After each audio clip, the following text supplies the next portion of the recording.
এদিকে আসেন। সমস্যা কি আপনার? আপাতত কোনো সমস্যা নাই। গত সপ্তাহে কোমরে ব্যথা পাইছিলাম, ডাক্তার ওষুধ দেওয়ার পর এখন ভালো বোধ করছি। আমি কি আপনাকে আপনার শারীরিক সমস্যার কথা জিজ্ঞাসা করছি? আপনি প্রত্যেকদিন আমার পিছে পিছে হাঁটেন কেন? তো পিছে পিছে হাঁটবো না কি করবো? আপনি কি আমাকে পাশে হাঁটার অনুমতি দিচ্ছেন?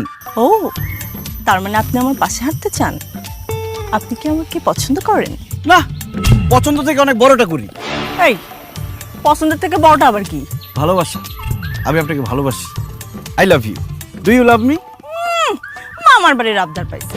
এই সে আমাকে বলছে যে আমি আপনাকে ভালোবাসি, আর সাথে সাথে আমি এখন বলে দেবো হ্যাঁ আমিও আপনাকে ভালোবাসি। এই কি করেন আপনি? আপাতত তোমাকে ভালোবাসি। তোমাকে পড়ানো শেষ হলে জীবিকা নির্বাহের জন্য কিছু একটা করব। নাম কি আপনার? সানি। উমর সানি? যা, আদনান সানি। আদনান স্বামীর ভক্ত তো। আপনি পড়াশোনা করছেন কতটুকু? অনেকটুকু। এই